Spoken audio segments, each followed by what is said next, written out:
The Queen Who Rode with the Dead Part 1. Chapter 1, The Bride of the North Wind. They say the first time Queen Isabella saw England, she cried. Not from joy or homesickness, but because the wind tasted like iron. It was the winter of 1308. She was 12. A child wrapped in silver-threaded veils, her crown too large, her wedding dress stinking of crushed lavender and fear. She had been sent from Paris with silk gloves and diplomatic expectations, but no prayers. The church did not bless this match with warmth. Only obligation. The sea crossing had taken 3 days. On the second, a storm struck. A servant girl was washed overboard, her scream swallowed by the foam. No one spoke of her afterward. Her name was scraped from the ledger. Isabella watched the place she vanished from, hour after hour, and whispered something in Occitan, a tongue no one remembered teaching her. When they landed at Dover, snow was falling in ragged flakes, like burned paper. Isabella stepped onto English soil and felt something shift beneath her feet, a low grinding, like stone dragging against bone. She did not smile. The procession to London was silent. She rode a white mare laced in red ribbons. Her hands were pale blue from the cold, her breath coming in faint clouds. Along the roads, peasants bowed, but did not cheer. They watched the child queen with wide, wet eyes, like animals scenting a storm. One man spat blood as she passed. His wife screamed and clawed her own cheeks until the flesh hung open like curtains. The guards said it was plague madness. But the snow kept falling, and the horses began to limp. She met her husband in Westminster Hall. Edward of Carnarvon, King of England. Tall, handsome, eyes like muddy water. He bowed to her out of duty. Kissed her cheek. His lips were colder than the wind. Behind him stood a man, Piers Gaveston. Laughter curling from his mouth like smoke. His hand rested casually on the king's hip. His smile never once touched Isabella. No one explained what she saw. No one needed to. That night, she slept alone in the Queen's chamber. The hearth was unlit. Her bedding was stiff with lavender and ash. On the windowsill, someone had left a wedding gift, a dove, nailed through both wings to the stone. Its eyes were still moving. It twitched soundlessly in the dark. She did not scream. She took off her veil. And in the mirror, she did not see herself, but a woman's face with no mouth, and eyes like black opals, smiling from behind her. 2 days later, they crowned her Queen of England. At the coronation, the incense burned too thick.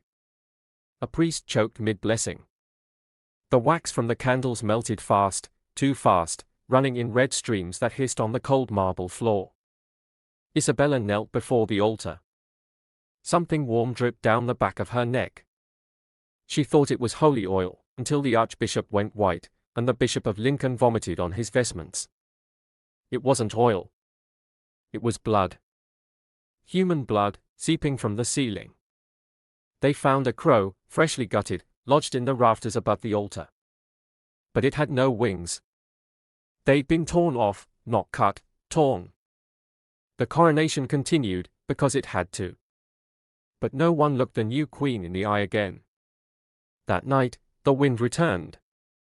Not just any wind, the north wind, the one that carries ice through locked doors, the one that whispers through stone walls, the one that rattles old bones in their graves. Isabella stood at the tower window, listening. She smiled. And in the courtyard below, in the shadow of the old Roman well, something smiled back. Chapter 2, The Unseen Groom. The first week of marriage passed in silence. The king did not come to her chambers. Nor did he send for her. But the scent of rosewater lingered beneath her door, and it did not belong to her. At court, Queen Isabella was paraded like a prize, glittering and voiceless. But behind every smile was steel, and behind every whisper, mockery. The courtiers spoke French when they didn't want the queen to hear. She understood every word. They called her La Poupée Jolie, the frozen doll. Edward spent his days in armor, not war. he practiced jousting with Piers Gaveston until their horses bled from the sides. He spent his nights drinking, gambling, laughing in low, heated tones that curled around the columns of the hall like smoke from a pyre. Once, Isabella entered the king's private rooms unannounced. She stopped at the threshold. On the hearth, a silk chemise, a man's, soaked in wine. On the wall, someone had carved initials into the stone with a knife, E+P, underneath it, a crown, upside down. When she turned to leave, Gaveston was watching her from the shadows. He did not blink. His eyes were the color of polished bone. In her loneliness, Isabella walked the old palace corridors at night. One evening, a lady-in-waiting offered to sit with her. By morning, the girl was found dead in the corridor, mouth packed with lavender buds, eyes plucked clean out. The guards said it was an accident. She must have fallen, and birds got to her. The queen asked, calmly, what birds fly underground? They did not answer. She began writing letters. Not to her father. Not to the Pope. But to herself. In the margins, her handwriting began to change. Slanted. Hooked. On the fourth letter, she wrote a name she did not recognize. Melusine. She asked the court priest what it meant. He turned white. He said nothing. That night, the rats returned to the chapel, and every candle went out at once.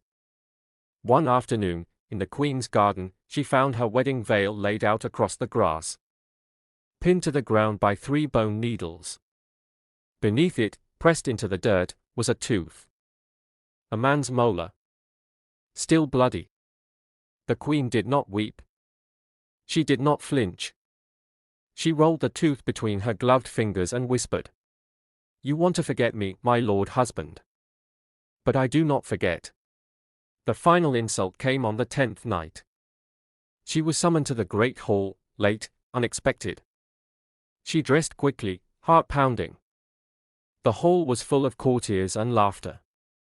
Edward stood at the far end, drunk, his crown hanging crooked. Piers Gaveston sat on the throne beside him, her throne. The Queen approached, face like porcelain, steps precise. Edward turned to her. His smile was gentle. False. "You look lovely tonight, my queen," he slurred. "But we have no need of ice. Spring is here." Gaveston laughed. A deep, ugly laugh that echoed long after the hall fell silent. That night, Isabella locked herself in her chambers. She tore the crown from her head and held it to the fire.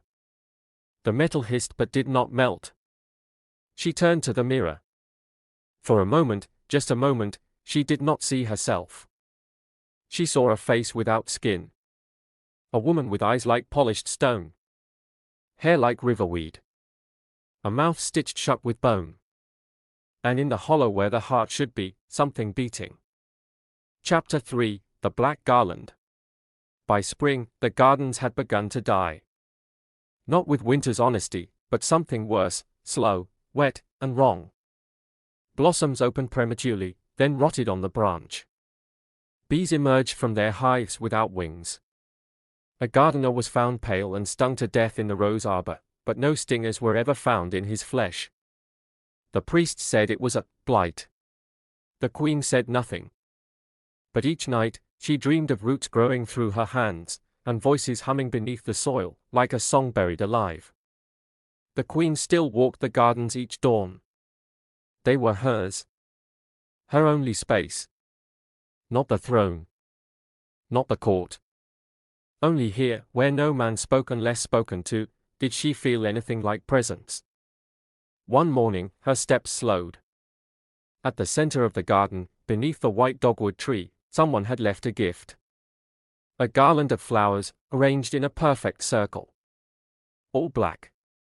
Not wilted, black. Petals like crepe, textured like dried skin. Some shimmered. Others pulsed slightly, as if remembering rain. Isabella knelt. "This flower doesn't grow here," she said aloud. A nearby servant approached, hesitant. "Your Majesty. I don't think that's a flower." They plucked a petal. It bled. She brought the garland to the palace apothecary. An old man, mostly blind, smelling of vinegar and old mint. He touched the petals gently, then recoiled, his fingers steaming. "Where did you find this?" he whispered. She told him. He brought out a dusty, unlabeled volume, bound in dark leather.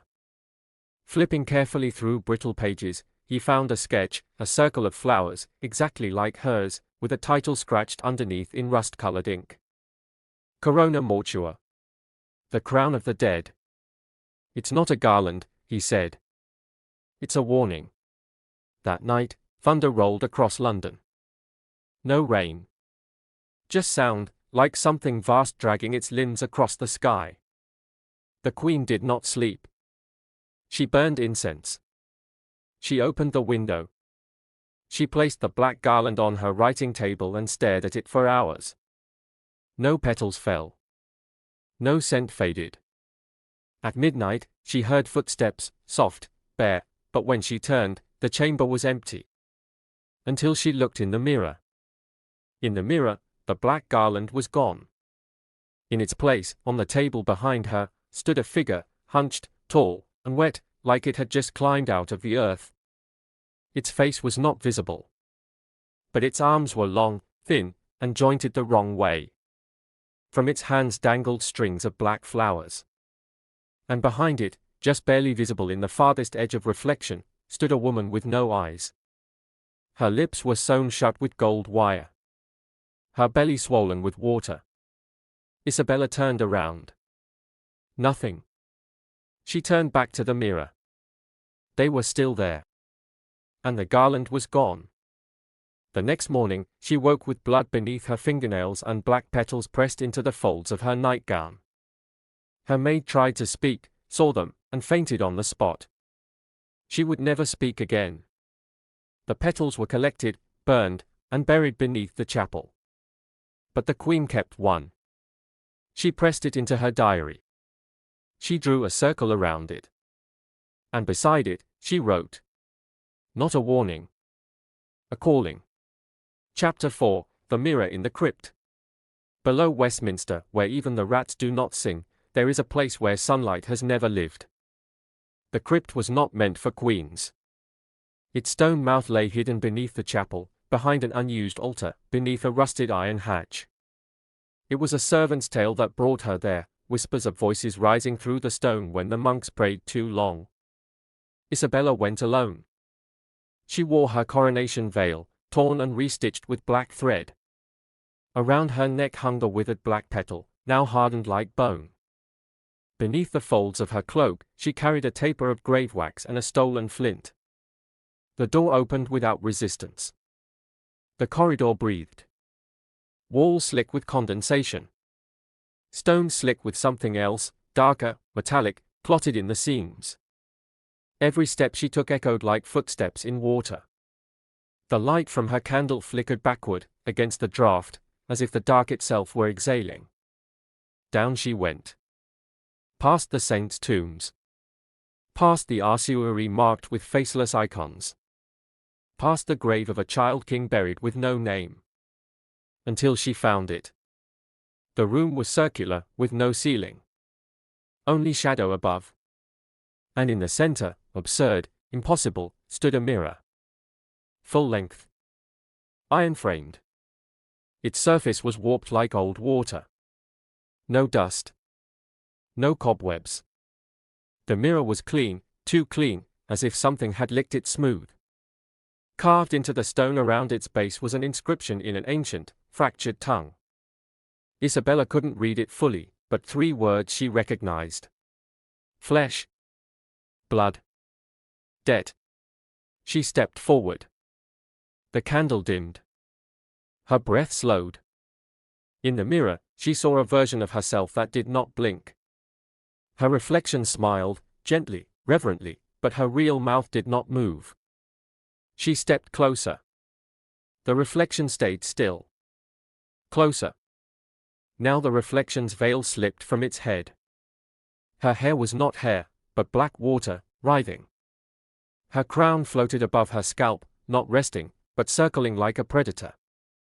And then the reflection spoke, not aloud, but inside her. A voice like cracked porcelain and teeth in milk. We have waited for your anger. We have waited for your blood. But now, you have begun to remember.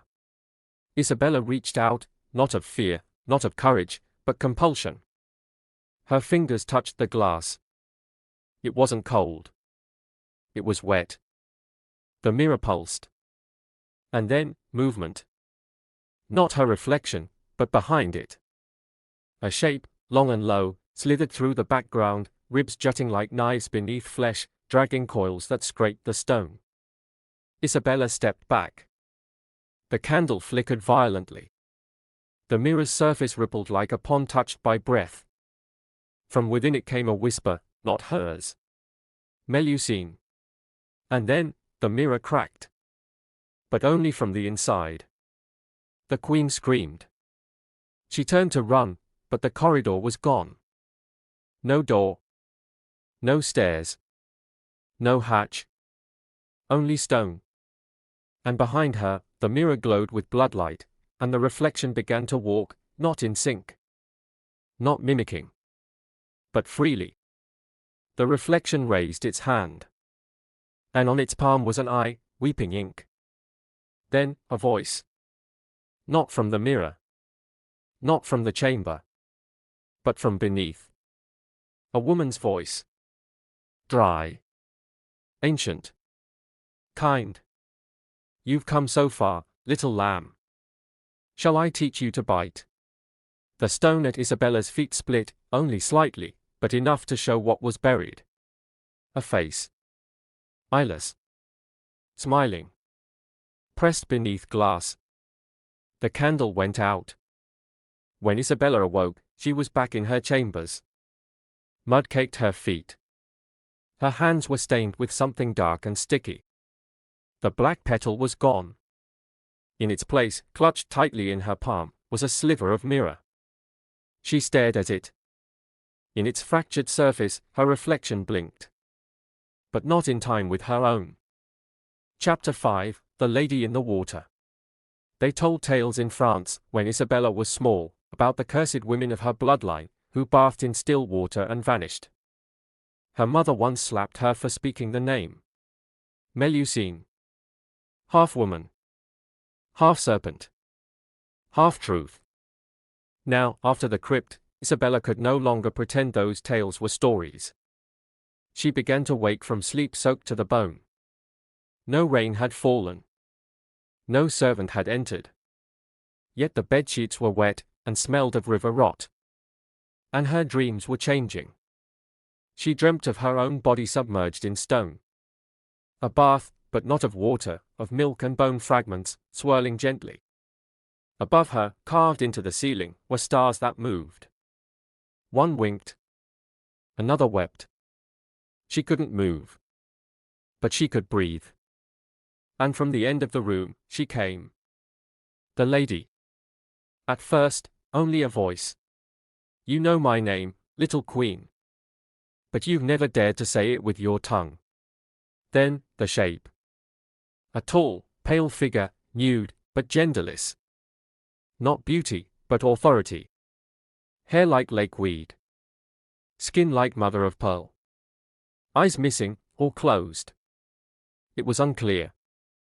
Where the legs should be, nothing but a serpentine coil, damp and glistening, coiled tight around skulls, some ancient, some fresh.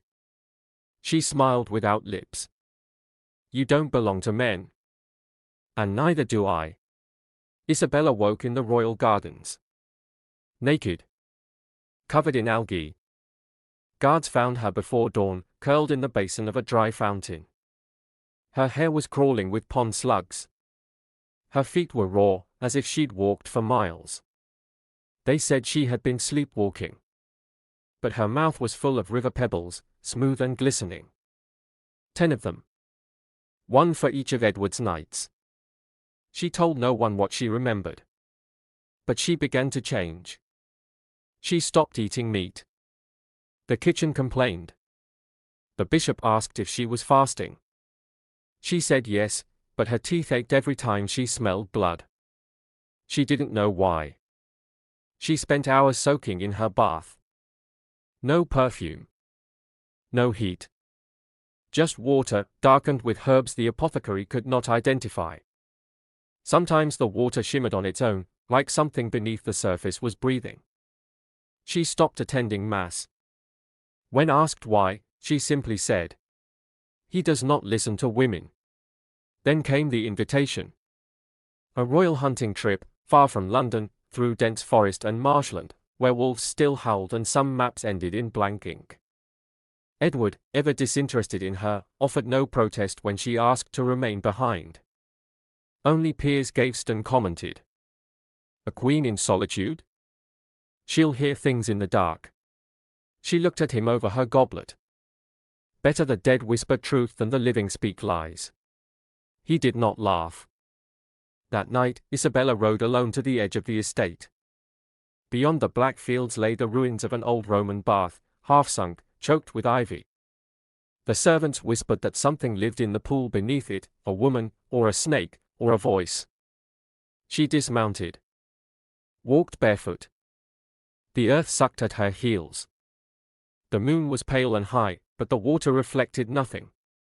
She approached the edge. No wind. No noise. Only a hush. Like breath between screams. She spoke aloud. "I know you're watching me. I know you're waiting. I want what you have. The power to choose. The strength to answer cruelty with silence. And when they come for me, and they will, I want them to see something in my eyes they've never seen in a queen. Fear." The water began to ripple. Not gently, violently. Something rose, just below the surface, pale, long, and coiled. Not a body. Not yet. Just promise. A whisper broke the stillness. "Then give me what they took from you. Give me your love. Give me your mercy. And in return, I will give you vengeance." The queen bled into the water. From her wrist, shallow and deliberate. A few drops. Enough to cloud the surface with red threads. The voice sighed in pleasure. The water turned black. Something touched her ankle. She did not pull away. When she returned to the palace, the water in her bath never warmed again. And the candlelight around her flickered toward her, not away. And her shadow no longer matched her shape. Chapter 6: The Fool King's Games. He did not play the games of kings. He played with men, like a child snapping the legs off beetles. Edward II had always been odd. Vain. Capricious. Disconnected from the crown he wore like a stolen costume. But after Isabella's return from the ruined bath, his cruelty sharpened. It was as if something in him knew, not in reason, but in the instinct of cornered prey, that the queen had changed. That her silence now meant danger. So he lashed out. He gave her rooms to his dogs. She had a suite in the eastern wing, warm, quiet, filled with French tapestries and oak chests from her homeland. One morning, she arrived to find 8 greyhounds living there.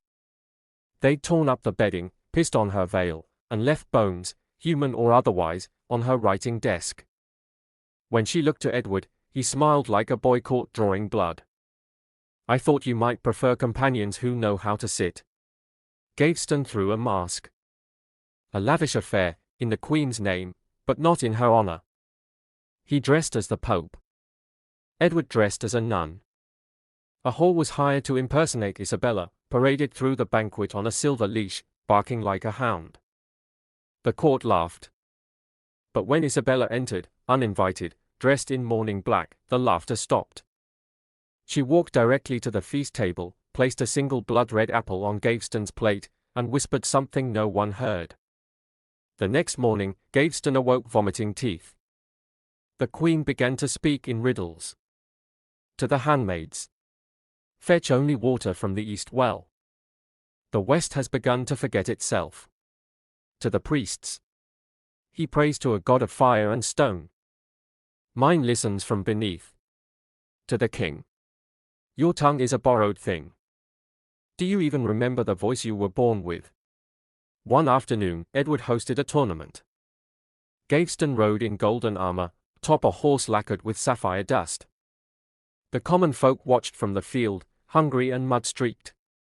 The nobility watched from velvet cushions. Isabella sat alone. Her seat was wet. When Gaveston entered the ring, she did not blink.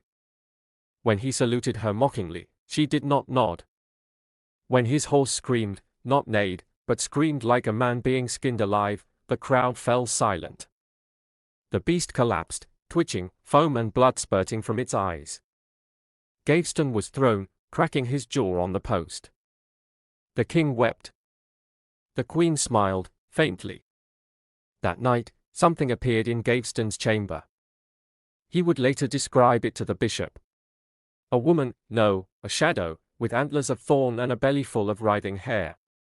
Her hands had no fingers, only teeth. She did not speak.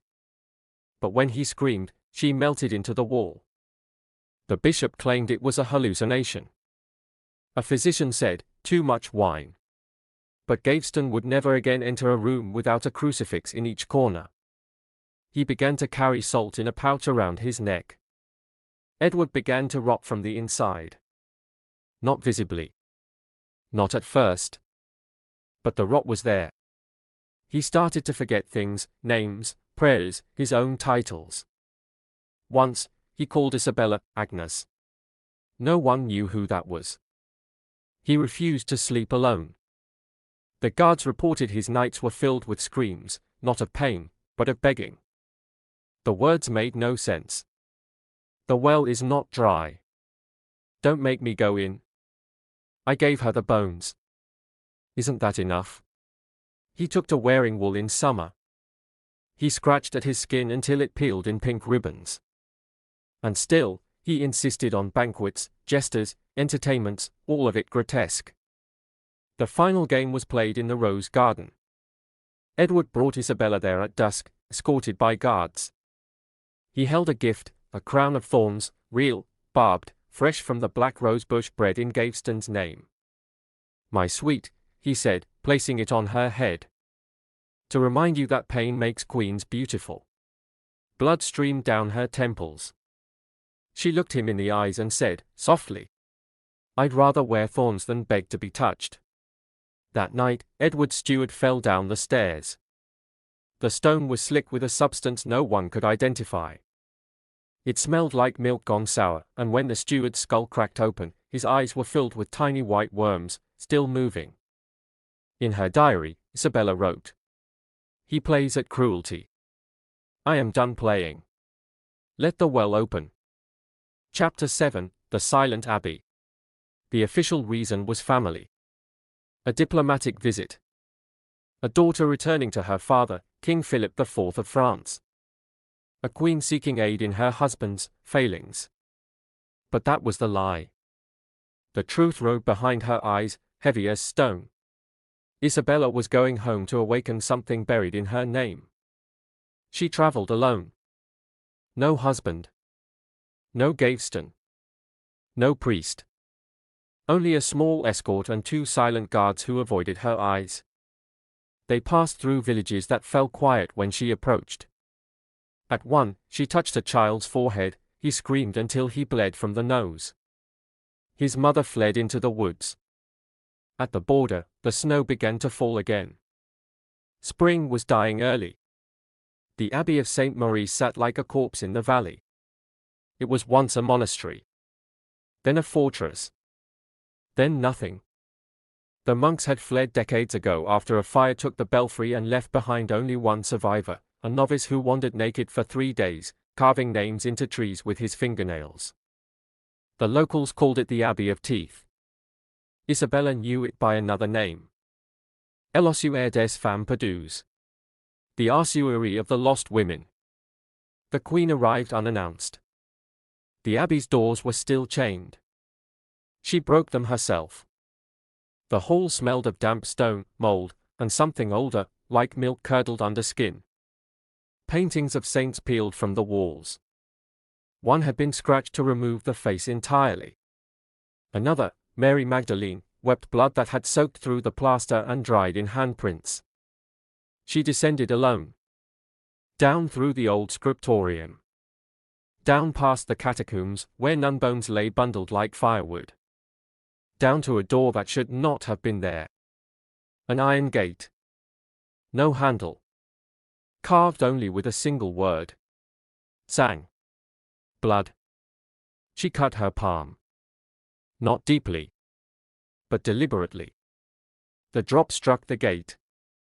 It hissed. The iron warmed.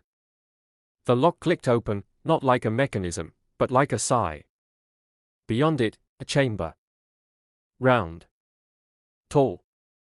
Black marble walls veined in calcified milk-white streaks.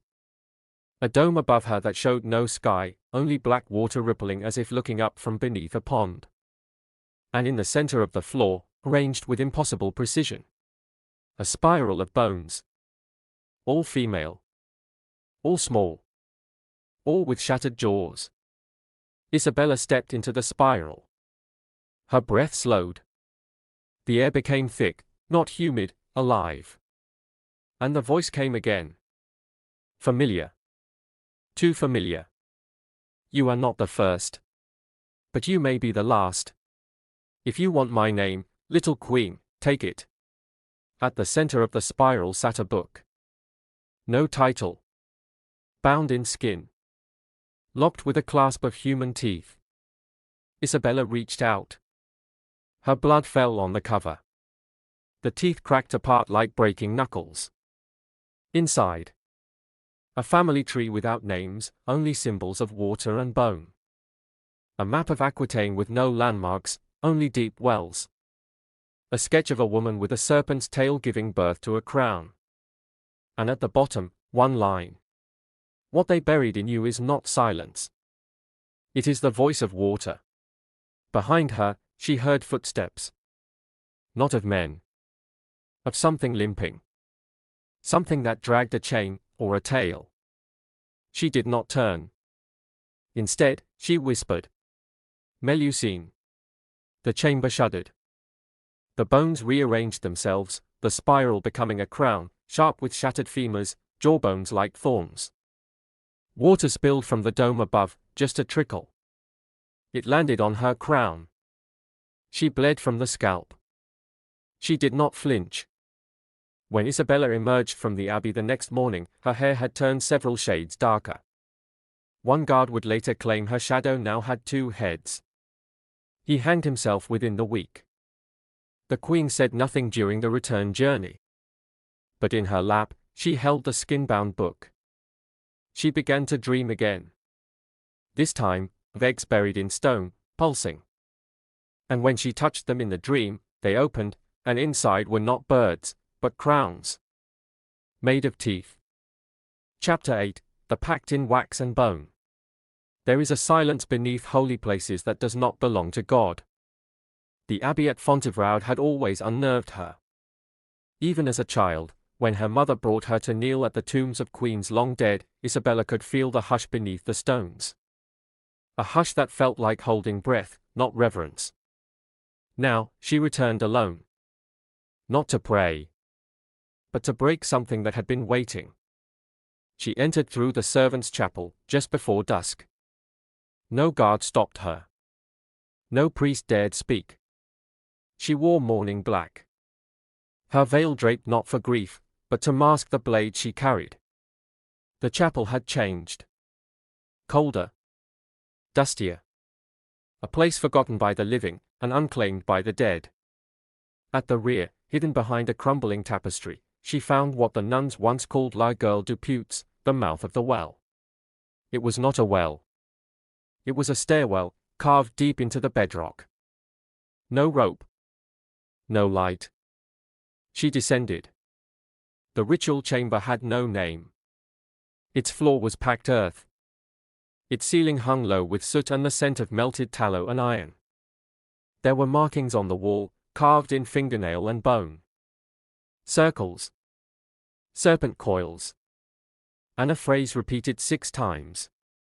Je suis né d'eau, et je reclaime le feu. I was born of water, and I demand the fire.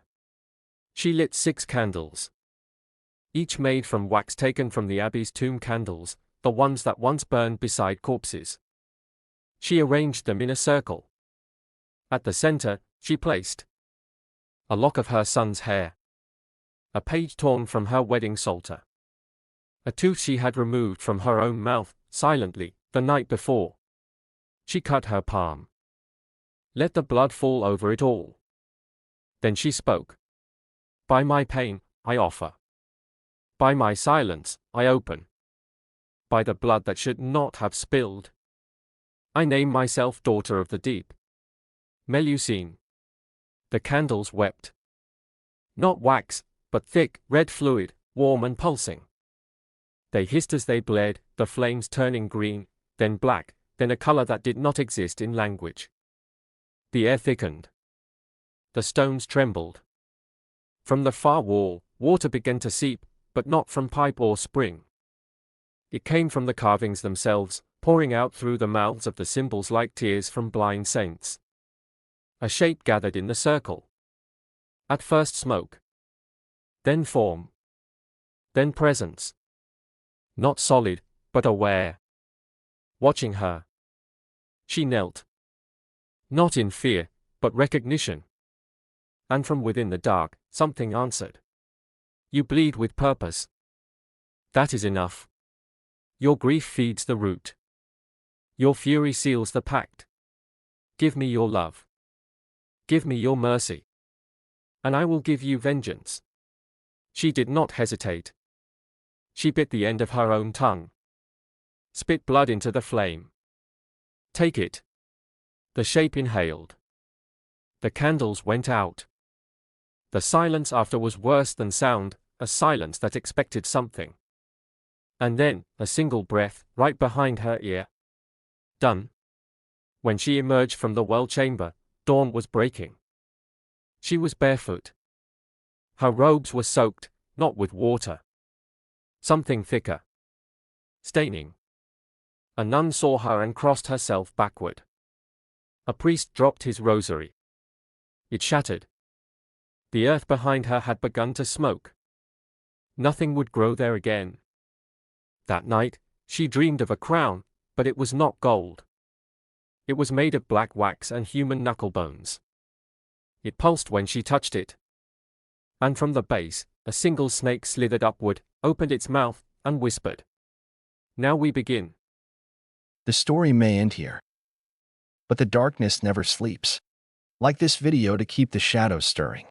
Share your whispers in the comments. Your voice shapes the next nightmare.